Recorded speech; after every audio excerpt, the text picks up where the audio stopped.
I used to think that question marks are fairly straightforward, and I still think that to some degree, but there are quite a few tricky instances where sometimes you don't need a question mark, or you need to integrate the question with the rest of your sentence, with other punctuation, and we'll have a look at some of these instances in this video.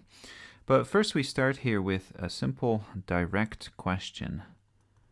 So we are directly asking the question, and we say, have you ever visited another continent? Fairly straightforward. Ask a question, you need a question mark. Although in some languages they put the question mark before the question.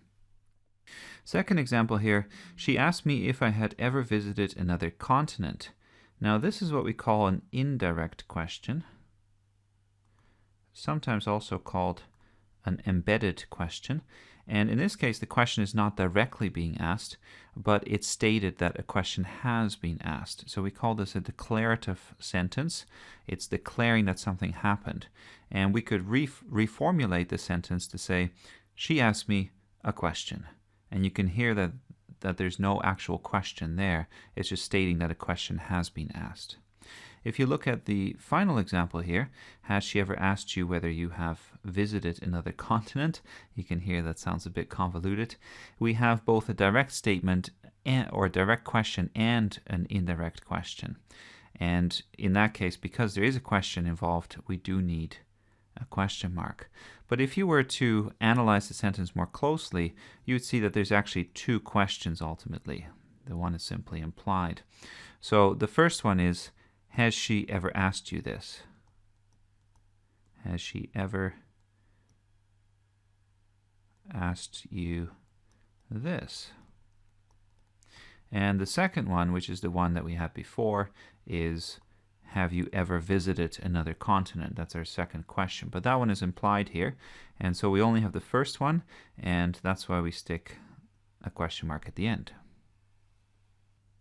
Next, we take a look at polite requests, and these are sentences that are sort of in between a question and a command. And because of that, you don't necessarily need a question mark. So if you were to say, would everyone please rise and stand for a moment of silence? Then you can hear at the end that our voice doesn't have to rise, and as a result we can use a period instead of a question mark. So watch out for polite requests. You might be tempted to use a question mark, but it's not absolutely necessary. Another place where questions can be tricky is with a series of questions. And you can see this in the first example already. So we read, which card game do you like best? And then we have a number of questions. There are a number of rules to remember here. So first of all, if you have a series of questions, you need a question mark for every single question. So that's rule number one. Secondly, if you have a series, you're allowed to use fragment sentences for follow-up questions, and that's what we've done in both of these examples. So that's kind of nice. You can be a bit more casual that way, although you should maybe think twice in an academic context, and it may be better just to be a little bit more formal still. And then the third thing here is that with those follow-up questions, especially if they're quite short, you are allowed to use a lowercase letter to start off with. So you could say, she asked me which club is more prestigious, the Caterpillar Club or the Goldfish Club. If you have these multiple questions in a row, you don't have to use a capital letter at the start of the follow-up questions. Again, I would probably still use the capital letter in a formal context, but it is something to keep in mind.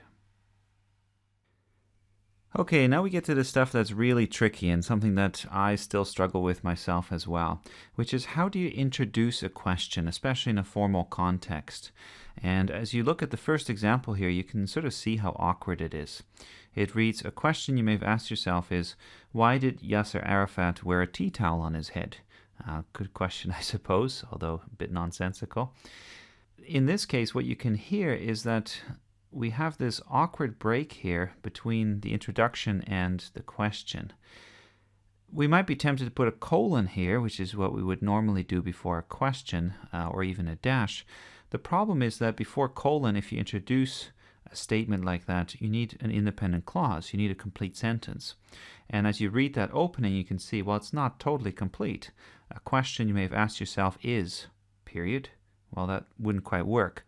So we need something more, and in this case, the question is kind of the object of the opening clause. So if we have no punctuation in between, that would seem awkward as well, because it would just move directly into the question and it would be confusing.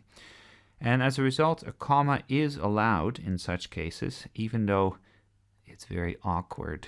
And I would suggest that if you can reformulate the question, if you can change it the way it's phrased, then often it may just seem a little bit more natural. One way to do that is to use that colon and then just make sure that before the colon you have an independent clause. So here we've said, have you ever asked yourself this? And this is the object then. Ask yourself what? Ask yourself this. And you can finish the sentence right there if you want. Now, it would be somewhat confusing because we would need a follow-up sentence. But that's what you can do before the colon then. And then the colon allows us to transition nicely into the question. So that's one way to do it. The other way to do it is still to use that comma, but then don't end with a kind of awkward verb like is that doesn't have an object. Just say something like, perhaps you've asked yourself, and then comma, and then the question. A little bit better already, but notice that we are allowed to introduce a question like this with a comma. And in fact, here's one more rule to remember. If you have a question in the middle of your sentence like this, you're even allowed to capitalize the question after you have introduced it. And so we get to our final topic for discussion, which is how do you integrate questions with other punctuation marks? In the first example here, what you can see is that normally we would have a comma between our question and our final tag, but we've left the comma out because the rule of thumb is that if you have a question mark, you should avoid doubling up punctuation marks. So no need for a comma in this case. It would be different if it were, for instance, a comma or a colon or a semicolon in this case. If your sentence ends with one of those, you can typically take it out and replace it with a comma. But a question mark and also an exclamation mark, these are different. They're so essential to the tone of the sentence that we do need to keep them there. The second example shows a variation on this. So in this case, because we've used a citation, we can add the comma because there's a nice separation now between the question mark and the comma. And then the final example here, if you do end with an abbreviation, such as AM, then you can see here that we're doubling up the punctuation marks, but it's really inevitable. And the only way to get around it is to revise the sentence and change the word order.